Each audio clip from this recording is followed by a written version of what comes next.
Trains carry more than just passengers. They carry stories. Stories of ambition, betrayal, trust, and sometimes injustice. But soon, what seemed like a routine claim becomes a case of criminal. It becomes the case of cheating, corruption, and dishonesty. But was Mehra really a fraud? Or was he a victim of assumptions and failed investigations? The prosecution believed he didn't pay for what he did. But instead of proving that, they said, let him prove what he did. क्या है शंभुनाथ मेहरा का सच? एक ऐसा सच जिसने कानून के फैसले की समझ को ही हिला के रख दिया। आइए जानते हैं। The court convenes here to hear the matter of Mr. Shambhunath Mehra, who is charged under Section 420 of IPC 1860, as well as Section 5 Clause 2 of Prevention of Corruption Act 1988. We will now proceed with the arguments. Prosecutor, you may begin. Your Honor, we contend that Mr. Mehra wrongly claimed 23 rupees 12 annas as travel allowance for second-class railway journeys.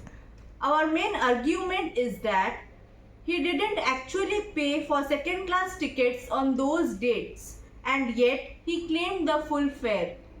Under Section 106 of the Indian Evidence Act, the accused must explain facts that are specially within his knowledge. We rely on illustration B, which says if someone is accused of travelling without a ticket, they must prove they had one.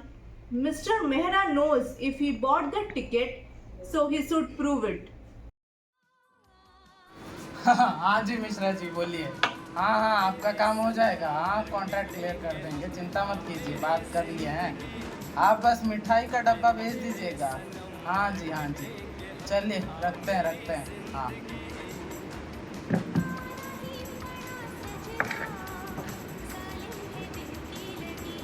Yes come in. Good morning sir. Good morning ma'am. Sir ये मेरा travelling allowance का file है sir.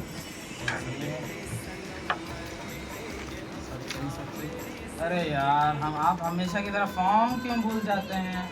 जाइए आप इसको अमला देवी जी के पास लेके जाइए, उनको दिखाइए, उनसे क्लियरेंस लेके आइए। ठीक है सर, थैंक यू। हाँ जी, ये शंभू ना बढ़िया क्लर्क है, लेकिन थोड़ा जुगाड़ू है। पर कौन नहीं है, मैं भी तो हूँ। काम तो सबका है, हाँ पर ये शंभू हर महीने नई कहानी ले आता है। ये क्लेम में पिछली बार बोला था ट्रेन रुक गई थी, वो भी बीच जंगल में, और मैं पीछे रह गया था। ये शंभू भी ना कैसा है पता नहीं।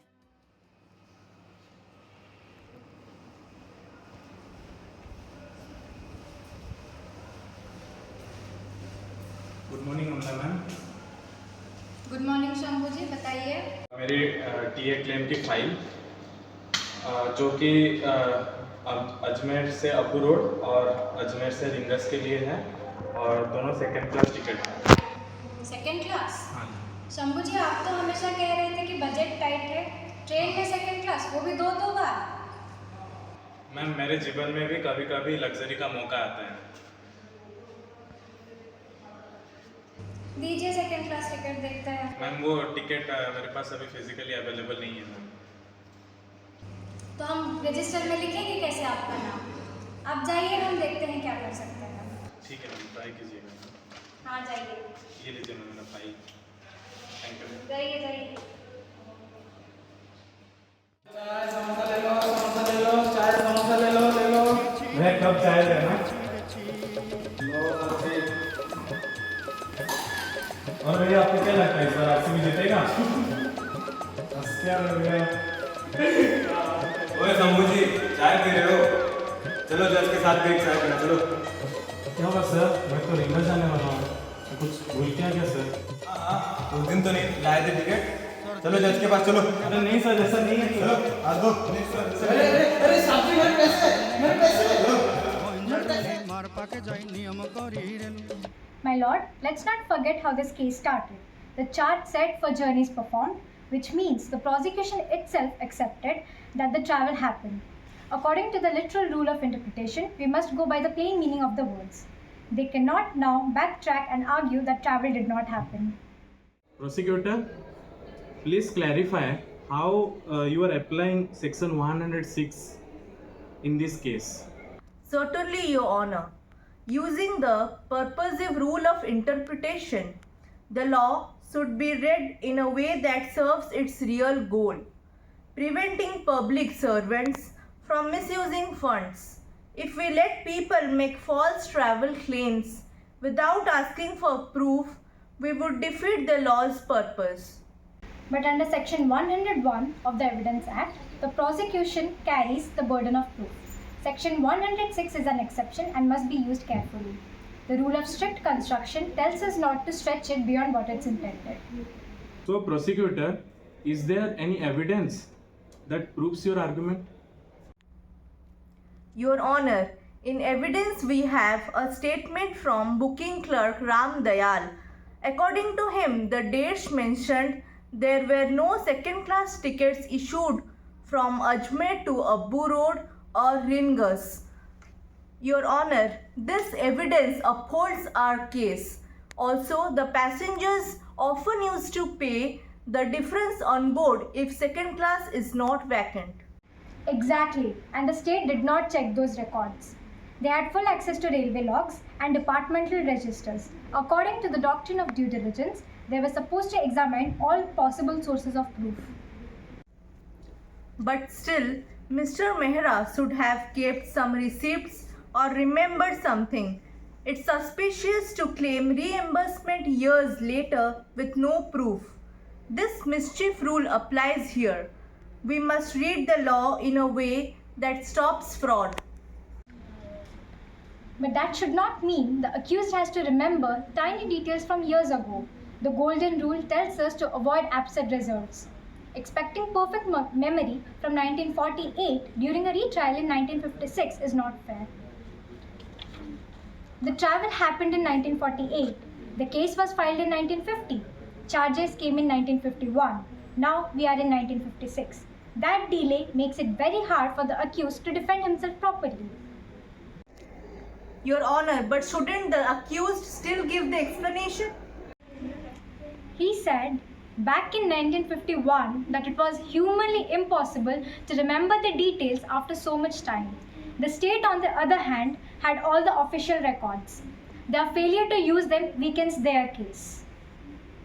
It is the responsibility of the state to verify it through records, but they did not. Then these facts are not covered under the word especially, hence it is not in the accused knowledge anymore. Also, the law should not be used in a way that burdens the accused unfairly. And when it comes to the section 106, it only applies when the state truly cannot find out the facts, and which is not the situation here.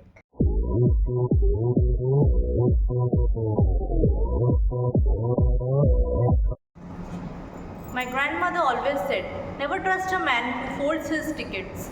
Shambhunath Mehra never had any. This is from my first solo train journey. Delhi to Kota, Delhi to Ajmer. I still have the wrapper from the samosa I didn't finish. That's called accountability. He thinks 23 rupees is nothing. I once returned rupees 2.75 to the accounts office because my rickshawala gave me extra change. Justice doesn't come with change, it comes with receipts.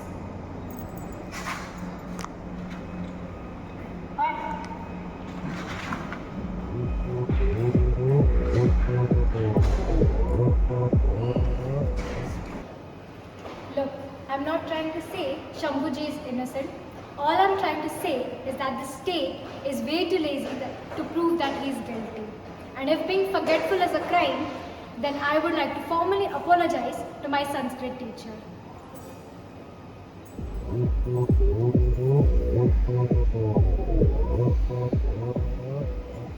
This is the whole vibe for the investigation. Honestly, the only ticket that Shambhu can produce is one for emotional damage. Illustrations in the Evidence Act are just examples to explain the law. They do not have more power than the law itself. Section 106 puts the burden on the accused only when the facts are mainly in their knowledge and the state cannot find them out. But here, the state had all the tools to check: railway logs, government movement records, and witnesses. So it's not fair to say Mr. Mehra had to prove it. So in this case, the prosecution had time as well as resources to find the truth, but they did not use them. Hence, this case should not go on. The order of the Judicial Commissioner is set aside, and the acquittal decision that is made by the session judge is restored. So that happened.